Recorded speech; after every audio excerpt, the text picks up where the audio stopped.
Hello दोस्तों। तो स्वागत है आप सभी का आपके अपने YouTube channel teaching for you में। आइए देखते हैं आज हम यूपी बोर्ड क्लास 10th की साइंस सब्जेक्ट को पढ़ने वाले हैं। देखते हैं साइंस सब्जेक्ट में सबसे पहले हम देख लेते हैं कहाँ से मतलब कौन से क्वेश्चन, जैसे कि 2 अंक वाले क्वेश्चन है, 4 अंक वाले क्वेश्चन है, 7 अंक वाले क्वेश्चन, मतलब कि अति लघुत्तरी, लघुत्तरी और बहुविकल्पी प्रश्न, ये सभी को देख लेते हैं कि प्रश्नों की श्रृंखला कितनी आएगी और जो है कितने प्रश्न पूछे जाएंगे हर क्वेश्चन से। तो ये 3 खंड में होगा, खंड का, खंड खा और खंड गा। जैसे अब खंड का में क्या आएगा, भौतिक विज्ञान, खंड खा में आएगा रसायन विज्ञान और खंड गा में आएगा जीव विज्ञान।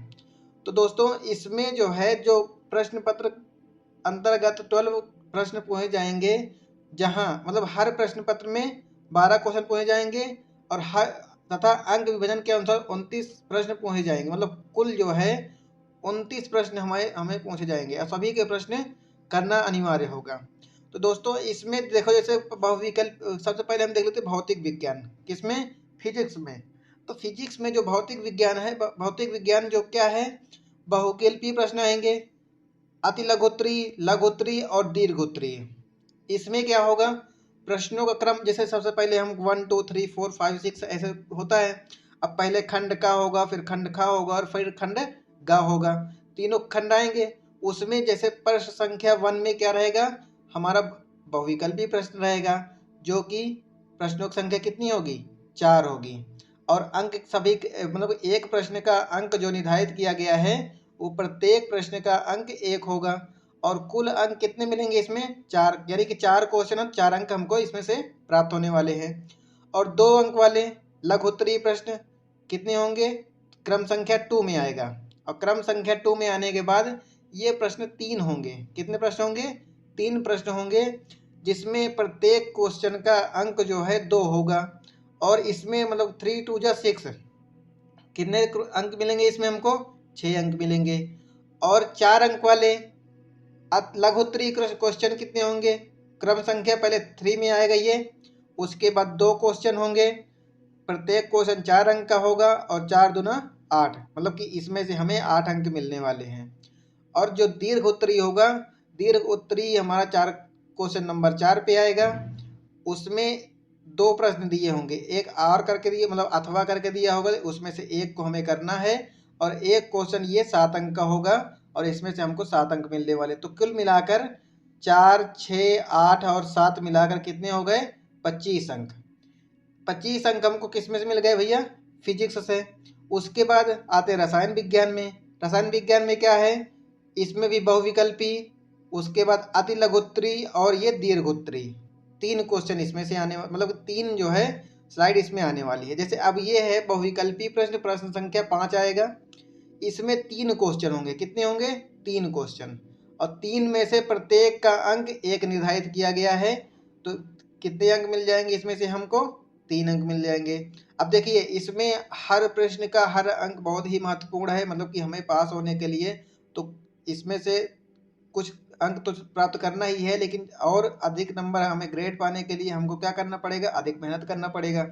तो अधिक मेहनत करने के लिए हमको सभी को ध्यान पूर्वक पढ़ना पड़ेगा। तो 2 अंक वाले प्रश्न इसमें से, इसमें क्या आएगा, लघुत्तरी आएगा। क्या आएगा, लघुत्तरी आएगा। इसमें 2 क्वेश्चन होंगे, 6 और 7, 6 और 7 नंबर पे हमारा लघुत्तरी आएगा, किसमें का, रसायन विज्ञान का। उसके बाद इसमें कुल संख्या 5 होगी, प्रश्नों की कुल संख्या 5 होगी। और प्रत्येक का अंक कितना आएगा, 2। और 5 दूना 10, तो इसमें से हमको कितने मिल जाएंगे, 10 अंक मिल जाएंगे। 7 अंक वाले प्रश्न कितने होंगे, प्रश्न संख्या 8 पे आएगा। उसके बाद एक प्रश्न होगा, ये भी 2 क्वेश्चन दिए होंगे अथवा करके, उसमें से एक को करना होगा। एक प्रश्न 7 अंक का होगा, इसमें 7 अंक। तो कुल मिला के हमको रसायन विज्ञान से 20 अंक मिलने वाले हैं। इसी तरह हम जीव विज्ञान में आते हैं। जीव विज्ञान में भी बहुविकल्पी, अति लघु, लघुत्तरी और दीर्घोत्तरी प्रश्न 4 आने वाले हैं। अब 4 में जो बहुविकल्पी प्रश्न रहेगा, प्रश्न संख्या 9 रहेगा। क्या रहेगा, प्रश्न संख्या 9 रहेगा। और प्रश्नों की संख्या जो होगी वो कितनी होगी, 4। और प्रत्येक प्रश्न 1 अंक का, तो इसमें से हमें कितना मिल गया, 4 अंक मिल गया। उसके बाद लघुत्तरी, सॉरी अति लघुत्तरी आएगा। अति लघु उत्तरीय क्वेश्चन नंबर 10 पे आएगा। 3 क्वेश्चन होंगे, प्रत्येक क्वेश्चन 2 अंक का, तो इससे हमें कितना मिल गया, 6 अंक मिल गया। उसके बाद क्वेश्चन नंबर 11 पे हमारा आएगा लघु उत्तरीय प्रश्न। प्रश्नों की संख्या 2 होगी, प्रत्येक प्रश्न 4 अंक का होगा, और इसमें से हमको कितना मिल गया, 8 अंक। कितना मिल गया, 8 अंक मिल गया। तो इसका मतलब उसके बाद क्या है कि 7 अंक वाले प्रश्न मतलब कि दीर्घ उत्तरीय प्रश्न 12 नंबर पे लास्ट क्वेश्चन होगा। इसमें भी 2 रहेगा, अथवा करके दिया रहेगा। उसके बाद उसमें से एक को करना है, एक करने के बाद हमें प्रत्येक क्वेश्चन का 7 अंक मिलेगा। तो 7 यहाँ से हो गया, तो कुल मिला के कितने हो गए, 25। इसका मतलब ये है कि फिजिक्स में हमें 25 अंक मिल गया। उसके बाद केमिस्ट्री में 20 मिल गया। उसके बाद बायो में क्या, बायो में हमको कितना मिल गया, 25 अंक मिल गया। तो कुल मिला के कितना हो गया, 70 अंक। कितना हो गया भैया, 70 नंबर। और 70 नंबर ये है, और 100 नंबर का हमारा क्या रहेगा, पूर्णांक रहेगा, जिसमें से 70 हमारा क्या आएगा, थ्योरी आएगा, और 30 नंबर किससे मिलेंगे, प्रैक्टिकल से मिलेंगे। तो कितना हो गया, 100। ये तो स्कूल से मिलेगा। उसके बाद ये हमें थ्योरी में, पेपर में, बोर्ड पेपर में हमको इसको लाना है। तो दोस्तों आज देखते हैं किसमें का, केमिस्ट्री सब्जेक्ट का बहुविकल्पीय प्रश्न, जो कि परीक्षा की दृष्टि से बहुत ही महत्वपूर्ण होने वाले हैं। तो बहुविकल्पीय प्रश्नों में प्रश्न संख्या 1 क्या कहा, निम्नलिखित युग्मों में से कौन सा युग्म प्रतिस्थापनीय अभिक्रिया देता है। ये देखो 2019 में आया हुआ क्वेश्चन है। सोडियम क्लोराइड विलियम एवं कॉपर धातु, बी मैग्नीशियम क्लोराइड विलियम एवं एल्यूमिनियम धातु, और सी फेरस सल्फेट विलियम एवं सिल्वर धातु, और सिल्वर नाइट्रेट विलियम एवं कॉपर धातु। तो क्या है, निम्नलिखित युग्मों से कौन सा युग्म प्रतिस्थापनीय अभिक्रिया देता है। तो इसमें जो होगा हमारा question number 4, answer number 4 silver nitrate William एवं कॉपर धातु इसका राइट आंसर हो जाएगा। अगला क्वेश्चन आता है, लेड नाइट्रेट का रासायनिक सूत्र है। लेड नाइट्रेट का रासायनिक सूत्र क्या होगा भैया, PbNO3 या PbNO3 का होल ट्वाइस, उसके बाद या PbNO2 या होल ट्वाइस, या PbO। तो इसका सही आंसर जो होने वाला है आंसर नंबर 2 PbNO3 का होल ट्वाइस, कि इसका लेड नाइट्रेट का रासायनिक सूत्र होगा। ये भी देखो 2019 में आया हुआ क्वेश्चन है। अगला क्वेश्चन है, निम्नलिखित यौगिकों में अम्लीय लवण कौन सा है। कौन सा होगा, इसमें देखते हैं NaCl या Na2SO4 या Na2HSO4 या KCN।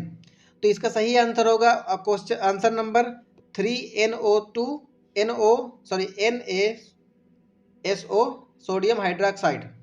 तो अगला क्वेश्चन आता है, क्षारीय विलियम का pH मान है। अब देखिए जितने भी क्वेश्चन हैं ये सभी प्रीवियस ईयर के क्वेश्चन हैं, बहुत ही महत्वपूर्ण क्वेश्चन है, इसलिए आप ध्यान से देखिएगा। तो ये क्या है, 2020 में N और जे कोड जो था उसमें आया हुआ क्वेश्चन है।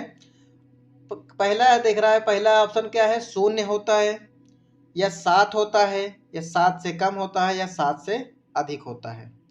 तो इसमें जो सही आंसर होगा क्वेश्चन आंसर नंबर 4 होगा, क्या होगा, 7 से अधिक होता है। आते हैं अगले क्वेश्चन में। अगला क्वेश्चन क्या कहता है, निम्नलिखित में से कौन सा तत्व अम्ल के साथ संयोग करके हाइड्रोजन गैस निकालता है। क्लोरीन, तांबा, जस्ता या सल्फर। तो इसका सही आंसर होगा ऑप्शन नंबर 3 जस्ता जो होता है अम्ल के साथ संयोग करके हाइड्रोजन गैस निकलती है।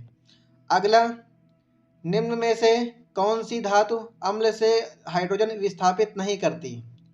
क्या है, Fe, Zn जिंक, मैग्नीशियम या कॉपर।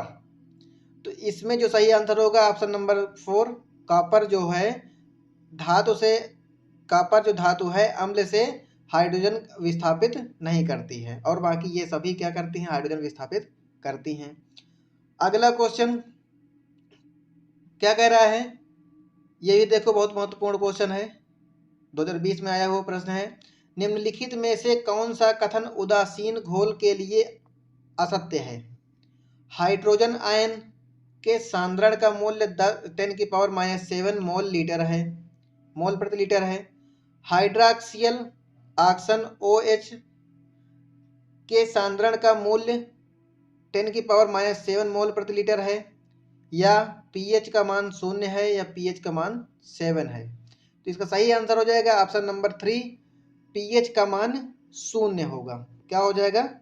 pH का मान 0 है। अगला क्वेश्चन, H2SO4 के जलीय विलयन का pH मान होता है 0 होता है कि या 7 से कम है, या 7 है या 7 से अधिक है। तो इसका सही आंसर हो जाएगा ऑप्शन नंबर 2, 7 से कम है। अगला क्वेश्चन, धोने का सोडा रासायनिक सूत्र है, क्या है? NaHCO3 या Na2CO3 10H2O या CaOCl2 या NaOH। तो इसका सही आंसर होगा option number 2, Na2CO3 into 10H2O। ये क्या है? धोने का सोडा का रासायनिक सूत्र है। अगला, क्षारक के साथ हल्दी का रंग होता है, कैसा होता है? पीला, नारंगी, भूरा या अपरिवर्तित रहता है, मतलब कि जैसा है वैसा ही रहता है। तो इसका सही आंसर हो जाएगा, तो क्षारक है उसके साथ जब हल्दी मिलाई जाएगी तो क्या हो जाएगा? रंग उसका भूरा हो जाता है। तो इसका सही आंसर क्या होगा? ऑप्शन नंबर 3, भूरा। अगला क्वेश्चन, अम्लीय वर्षा के जल का संभावित pH मान है 5.2, 6.2, 7.2 या 8.2। तो इसका सही आंसर होगा ऑप्शन नंबर 1, 5.2। अगला क्वेश्चन, बेकिंग पाउडर को गर्म करने में से कौन सी गैस निकलती है? अब बेकिंग पाउडर को जब गर्म करते हैं तो कौन सी गैस निकलती है? उसमें CO निकलती है, या Na2CO3 या कार्बन डाइऑक्साइड या ऑक्सीजन। तो इसमें क्या हो जाएगा? इसमें जब बेकिंग पाउडर को जब गर्म करेंगे तो इसमें क्या निकलेगा? कार्बन डाइऑक्साइड निकलेगी। तो राइट आंसर क्या हो जाएगा? CO2 और जो है ऑप्शन नंबर 3। सल्फ्यूरिक अम्ल में अम्लीय हाइड्रोजन परमाणुओं की संख्या है, कितनी है? 2 है कि 1 है या 3 है या 0 है। तो इसमें क्या हो जाएगा? जो सल्फ्यूरिक अम्ल है उसमें हाइड्रोजनों के परमाणुओं की संख्या कितनी है? 2 है। तो इसका सही आंसर हो जाएगा ऑप्शन नंबर 2। अगला क्वेश्चन देखते हैं, कह रहे एक विलयन का pH मान 3 है। तो विलयन है क्षारीय है, अम्लीय है, उदासीन है या इनमें से कोई नहीं। तो इसका सही आंसर हो जाएगा ऑप्शन नंबर 2, अम्लीय है। कैसा है? अम्लीय है। जब pH मान 3 होगा तो वो विलयन कैसा होगा? अम्लीय होगा। सल्फर हाइड्रोक्साइड का जलीय विलयन होता है, अम्लीय होता है, या सेकंड क्षारीय, थर्ड उदासीन या 4 उभयधर्मी। तो सल्फर डाइऑक्साइड का जलीय विलयन कैसा होता है? अम्लीय होता है। कैसा होता है? अम्लीय। ऑप्शन नंबर ए इसका राइट आंसर हो जाएगा। अगला क्वेश्चन, एक तत्व M के कार्बोनेट का सूत्र MCO3 है, इसके क्लोराइड का सूत्र होता है A MCl2, MCl3, MCl या M2Cl। तो इसका सही आंसर हो जाएगा ऑप्शन नंबर 1, MCl2। क्या हो जाएगा? Option number 1, MCl2। तो A फॉर एप्पल इसका राइट आंसर हो जाएगा। अगला क्वेश्चन, शुद्ध जल का pH मान होता है, क्या होता है? 0 या 1 या 7 या 14। तो शुद्ध जल का जो pH मान होता है वो 7 होता है। कितना होता है भैया? 7 होता है। आते हैं अगले क्वेश्चन में, क्या कह रहा है? निम्नलिखित में से कौन सा प्रबल धातु अपघट्य नहीं है? तो इसमें क्या हो जाएगा? अमोनिया क्लोराइड, सोडियम एसीटेट या हाइड्रोजन सल्फाइड या पोटेशियम नाइट्रेट। तो इसका सही आंसर हो जाएगा सेकंड, सोडियम एसीटेट। क्या हो जाएगा? सोडियम एसीटेट इसका सही आंसर हो जाएगा। इसका कौन सा ऑप्शन सही होगा? ऑप्शन नंबर 2, सोडियम एसीटेट इसका सही आंसर हो जाएगा। अगला क्वेश्चन, श्वेत श्याम फोटोग्राफी में प्रयुक्त होती है, क्या प्रयुक्त होती है? AgCl या PbNO3 का होल ट्वाइस या FeSO4 या CaCO3। तो इसका जो सही आंसर हो जाएगा, श्वेत श्याम फोटोग्राफी में AgCl जो है का प्रयोग किया जाता है। तो इसका सही आंसर क्या हो जाएगा? Option number 1। निम्नलिखित में से कौन सा तत्व धात्विक है? क्या है? P, He या Li या S। तो इसमें से कौन सही हो जाएगा? P, यानी कि P इसका राइट आंसर हो जाएगा। अगला क्वेश्चन, यूरेनियम है, क्या है? क्षार धातु, अधातु, रेडियो एक्टिव तत्व या गैस। यूरेनियम कैसा तत्व है? ये है रेडियो एक्टिव तत्व, यानी कि ऑप्शन नंबर 3 रेडियो एक्टिव तत्व। नियान है, क्षार है या अक्रिय गैस है, उपधातु है या संक्रमण तत्व है। तो जो नियान है वो एक अक्रिय गैस है। क्या है? अक्रिय गैस है। अगला क्वेश्चन, खाद्य पदार्थों को सुरक्षित रखने के लिए डिब्बों में जिंक के स्थान पर टिन का लेपन होता है, क्यों? ऑप्शन नंबर 1 जिंक अपेक्षाकृत कम क्रियाशील है, या टिन अपेक्षाकृत कम क्रियाशील है, या जिंक का गलनांक कम होता है, या टिन का गलनांक कम होता है। तो इसका सही आंसर हो जाएगा ऑप्शन नंबर 2 टिन का अपेक्षाकृत कम क्रियाशील है। मतलब टिन जो है अपेक्षाकृत क्रियाशील कम है, इसलिए जो खाद्य पदार्थ हैं उसको हम जिंक के स्थान पर टिन मतलब कि टिन का लेपन करते हैं। देखिए ये भी क्या है, मोस्ट इम्पोर्टेंट क्वेश्चन है और 2019 में आया हुआ प्रश्न है। तो इसलिए आप सभी इन सभी बहुविकल्पी प्रश्नों को ध्यान से देखिएगा, और अगर चैनल में नए हैं तो प्लीज़ चैनल को सब्सक्राइब कर दीजिए, जिससे आने वाली वीडियो आपको सबसे पहले आपको प्राप्त हो सके। आते हैं अगला क्वेश्चन, प्रोपेनल में क्रियात्मक समूह है, क्या है? CHO या CO या ये OH या COOH।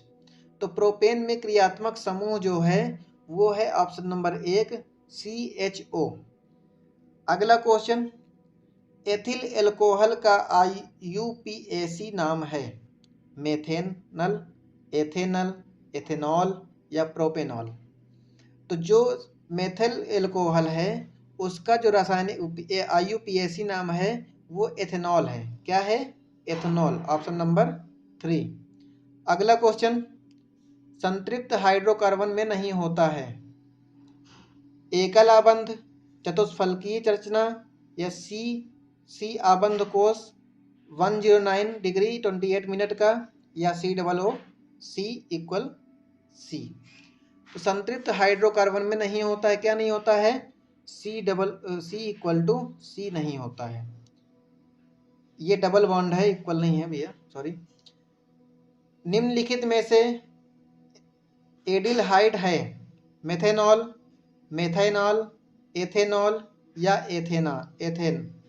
तो इसमें सही आंसर हो जाएगा ऑप्शन नंबर 2 मेथेनॉल। आते हैं अगला क्वेश्चन, कौन सा कार्बनिक असंतृप्त यौगिक है? एथेन, मेथेन, एथिल या एथिल एल्कोहल। तो इसका सही आंसर हो जाएगा ऑप्शन नंबर 3 एथिलीन। क्या हो जाएगा? Option number 3 ethylene. जल को जीवाणु रहित बनाने के लिए उपयोगी पदार्थ है, option number A Dhawan soda, 2 फिटकरी या बेकिंग सोडा या विरंजक चूर्ण। तो इसका सही आंसर हो जाएगा ऑप्शन नंबर ये 4 विरंजक चूर्ण। अगला क्वेश्चन आते हैं, इसमें देखिए निम्नलिखित में से किस यौगिक में ketonic greater than C double bond O समूह उपस्थित है? तो इसमें कौन सा किसमें उपस्थित हो जाएगा? इसका सही आंसर हो जाएगा ऑप्शन नंबर 4। ये अब इसमें क्या हो जाएगा? ये समूह उपस्थित हो जाएगा। अगला क्वेश्चन, प्रोपेन का रासायनिक सूत्र है, क्या है? CH4 या C3H8 या C4H10 या C2H6। तो इसमें क्या हो जाएगा? C3H8 ये क्या है? प्रोपेन का रासायनिक सूत्र है। अगला क्वेश्चन, एसीटेल्डिहाइड का IUPAC नाम है? एथेनॉल, एथेनल, मेथेनल या प्रोपेनॉल? तो जो एसीटेल्डिहाइड का IUPAC नाम क्या हो जाएगा, इसमें जो कौन सा हो जाएगा, एथेनॉल होगा या एथेनल होगा या मेथेन होगा या प्रोपेनल होगा? तो इसका सही हो जाएगा ऑप्शन नंबर 2, एथेनल इसका राइट आंसर हो जाएगा। कौन सा हो जाएगा, एथेनल। कौन सा हो जाएगा, एथेनल, ऑप्शन नंबर 2। अगला क्वेश्चन, प्रोपेनॉल है क्या है? C3H5OH या C2H5OH या C3H6OH या C3H7OH? तो जो प्रोपेनॉल है वो क्या है, ऑप्शन नंबर 4, C3H7OH। अगला क्वेश्चन, प्रोपेनॉल का आणविक सूत्र C3H8 है, इसमें 10 संयोजक आबंध हैं या 7 संयोजक आबंध हैं या 8 संयोजक आबंध हैं या 9 संयोजक आबंध हैं? तो इसका सही आंसर हो जाएगा ऑप्शन नंबर 2, 7 संयोजक आबंध हैं। अगला क्वेश्चन, दिए गए कार्बनिक यौगिकों में कीटोनिक प्रकार्यात्मक समूह वाला है CH3COOH या CH3COCH3 या HCOOH या CH3CH2OH? तो इसका सही आंसर हो जाएगा ऑप्शन नंबर 2, CH3COCH3। तो इसका सही आंसर क्या हो जाएगा, ऑप्शन नंबर 2। आते हैं अगला क्वेश्चन। अगला क्वेश्चन क्या है, क्षारीय धातु है क्या है? Be मैग्नीशियम, कार्बन या सी या लिथियम, सोडियम, पोटेशियम? तो इसका सही आंसर हो जाएगा क्या, क्षारीय क्या है, लिथियम, सोडियम और पोटेशियम। निम्नलिखित में से कौन सा तत्व द्वितीय समूह का सदस्य है? लिथियम है, मैग्नीशियम है या बोरान है या सिलिकॉन है? तो इसमें क्या हो जाएगा, मैग्नीशियम इसका राइट आंसर हो जाएगा। अगला क्वेश्चन, विकर्ण संबंध के तत्व हैं क्या है? विकर्ण संबंध के तत्व हैं, ये लास्ट क्वेश्चन होगा। ए लिथियम तथा बेरिलियम, लिथियम तथा मैग्नीशियम, लिथियम तथा सोडियम, एल्यूमिनियम तथा सिलिकॉन? तो इसका सही आंसर हो जाएगा ऑप्शन नंबर 2, लिथियम तथा मैग्नीशियम। तो दोस्तों आज की क्लास यहीं समाप्त होती है। इस तरह के नए वीडियो से जुड़े रहने के लिए हमारे चैनल टीचिंग फॉर यू को प्लीज़ सब्सक्राइब करें तथा बेल आइकन जरूर दबा दें, जिससे आने वाली हर वीडियो का नोटिफिकेशन आपको सबसे पहले पहुंच सके। धन्यवाद।